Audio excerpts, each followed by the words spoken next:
ഈ താങ്കളെ കാണാനായിട്ട് വരുമ്പോൾ നാട്ടിൽ താങ്കളുടെ മോഹൻലാലിൻ്റെയും കൂടെ പോസ്റ്റർ വെച്ചിട്ട് തന്നിരിക്കുന്നു. അത്രയധികം പ്രേക്ഷകർ അതിനെ ഏറ്റെടുത്തു.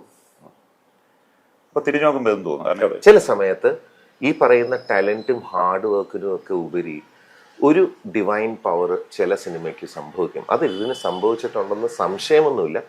ഒരു വല്ലാത്തൊരു വികാരം തന്നെയാണ്. പിന്നെ ഈ പറയുന്ന പോലെ ലാലേട്ടൻ്റെ കൂടെ ഇപ്പൊ ഈ പറയുന്ന ഒരു പോസ്റ്റർ എന്നൊക്കെ പറയുന്നത് എന്നെ സംബന്ധിച്ച് എൻ്റെ ചെറുപ്പം നാൾ തൊട്ട് എന്നെ ഭയങ്കരമായിട്ട് ഇൻഫ്ലുവൻസ് ചെയ്തൊരു നടനാണ്. എൻ്റെ കുട്ടിക്കാലം തൊട്ട് കാണുന്ന പല സിനിമകളിലൊന്ന് ഞാൻ എപ്പോഴും പറഞ്ഞുകൊണ്ടിരിക്കുന്ന ഉത്സവ പിറ്റേന്ന്, അല്ലെങ്കിൽ അതേപോലത്തെ ചെറിയ സിനിമകളിൽ അദ്ദേഹം കാണിച്ചിരിക്കുന്ന ചെറിയ മാനറിസം, അത് നമുക്ക് ആർട്ടിക്കുലേറ്റ് ചെയ്യാൻ വലിയ ബുദ്ധിമുട്ടായിരിക്കും. അത് ചിലപ്പോൾ കൈവച്ചിരിക്കുന്ന രീതിയോ തിരിഞ്ഞു നോക്കുന്ന രീതിയോ അല്ലെങ്കിൽ ചെറിയ ചലനങ്ങളില്ലേ, ഇതൊക്കെയാണ് ഞാൻ എൻ്റെ ആക്ടേഴ്സിൻ്റെ അടുത്ത് പലപ്പോഴും ഞാൻ ഇൻസ്പയർ ചെയ്ത് പറയാറുള്ള കാര്യങ്ങൾ. പുനരധിവാസം എന്ന സിനിമയിൽ ഒരു പാസിംഗ് ഷോട്ടിൽ കൂടെ പ്രകാശ് വർമ്മ കടന്നു പോകുന്നതൊക്കെ സോഷ്യൽ മീഡിയയിൽ അത് ഈ സിനിമ ഹിറ്റായതിനു ശേഷം അത് ശരിയാണ്. എന്നെ അത്ഭുതപ്പെടുത്തിയത് ഇങ്ങനത്തെ സിറ്റുവേഷനിലൊക്കെ ഇതൊക്കെ അതായത് അത്രയും പഴയ സിനിമ അതിപ്പോൾ ആ ഒരു ക്ലിപ്പ് എടുക്കുക എന്നൊക്കെ പറയുന്ന ആര് തന്നെയാണെങ്കിലും ടാലന്റ് തന്നെയാണ്. അതൊക്കെ സമ്മതിക്കാതിരിക്കാൻ പറ്റില്ല. യെസ്, അതിൻ്റെ അകത്ത് ഇൻഫാക്ട് ഞാൻ അതിൻ്റെ അകത്ത് സഹസംവിധായകനായിരുന്നു വി.കെ. പ്രകാശിന്റെ. സി.എ.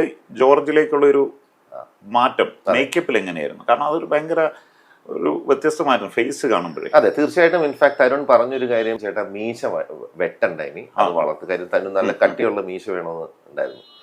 അതേതൊരു ചാനലിന് തരുൺ പറഞ്ഞ പോലെ എന്തോ ടോയ്ലറ്റ് ക്ലീൻ ചെയ്യുന്ന ബ്രഷ് പോലത്തെ മീശ. ഞാൻ പറഞ്ഞാൽ അതെനിക്കറിയില്ല, പക്ഷെ മീശ ഞാൻ വളർത്താം. റഷീദിക്കയുടെ വക മേക്കപ്പ് ഒക്കെ ഇട്ടപ്പോൾ ഒരു വല്ലാത്തൊരു സുഖമായിരുന്നു. ഞാൻ അങ്ങനെ ആദ്യമായിട്ട് എന്നെ തന്നെ ഞാനിങ്ങനെ മിററിൽ ഞാനിങ്ങനെ നോക്കി ജോർജിനെ ഞാൻ കണ്ടു. അപ്പം അപ്പൊ തന്നെ എന്നിലൊരു വ്യത്യാസം ഞാൻ അവിടെ കണ്ടു. അവിടെ തന്നെ നമുക്കൊരു കോൺഫിഡൻസ് ഉണ്ടാവുമല്ലോ. ആദ്യ സീൻ ഏതായിരുന്നു? ആദ്യത്തെ സീൻ ഞാൻ തരുണിന്റെ അടുത്ത് സ്പെസിഫിക്കലി പറഞ്ഞ കോമ്പിനേഷൻ സീൻ, എസ്പെഷ്യലി വിത്ത് ലാലേട്ടനോ അല്ലെങ്കിൽ ശോഭനയോ അല്ലെങ്കിൽ മണിയമ്പിള്ള രാജേട്ടനോ ഒക്കെ ആയിട്ട് ഇടരുത്. കാര്യം വളരെ ലെജൻഡറി ആക്ടേഴ്സ് ആണ്. ഞാൻ എന്നെ തന്നെ മനസ്സിലാക്കാൻ സമയമെടുക്കും. വാർത്ത കണ്ടുകൊണ്ട് എൻ്റെ വീട്ടിൽ എൻ്റെ തന്നെ ഷർട്ട് തുന്നുന്നത്, എൻ്റെ ഷർട്ട് പിടിച്ച് പറിച്ച ശേഷം ഞാനിരുന്ന് തുന്നുന്നതും ഞാൻ സ്വന്തമായിട്ട് മിററിൽ നോക്കുന്ന 2 സീനുണ്ട്. അത് ഞാൻ മാത്രമേ ഉള്ളൂ. അതാണ് ആദ്യം എടുത്തത്. പക്ഷെ അന്ന് തന്നെ രാത്രി തരുൺ എനിക്കൊരു വലിയ ഹെവി സീൻ തന്നു.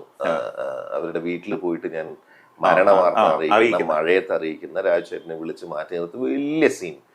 പക്ഷെ ആ ഒരു കണക്കിന് നന്നായി. കാര്യം എനിക്ക് തോന്നുന്നു ആ ഒരു സീൻ എടുത്തോടുകൂടി ഞാൻ സെറ്റായി.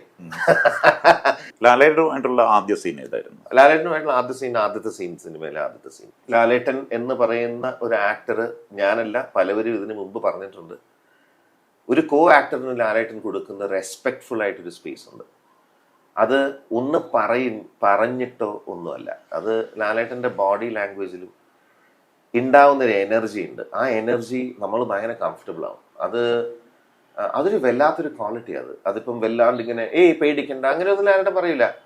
ഒരു ചെറിയ കയ്യിലൊന്ന് പിടിക്കല്ലോ, ഒരു ടേക്ക് കഴിഞ്ഞാൽ നല്ലതാണെങ്കിൽ വളരെ നന്നായിട്ടൊന്നും ലാലേട്ടൻ പറയില്ല, പക്ഷെ ഒന്ന് പിടിക്കും. അല്ലെങ്കിൽ ചെറിയ ജെസ്റ്റേഴ്സിലൊക്കെയാണ് നമുക്ക് ഭയങ്കര കംഫർട്ടബിൾ ആകുക. അതൊരു വല്ലാത്തൊരു സ്പിരിച്വൽ വേ ആണ് ആ പ്രോസസ്സൊക്കെ. അത് എങ്ങനെയാ പറഞ്ഞു തരിക?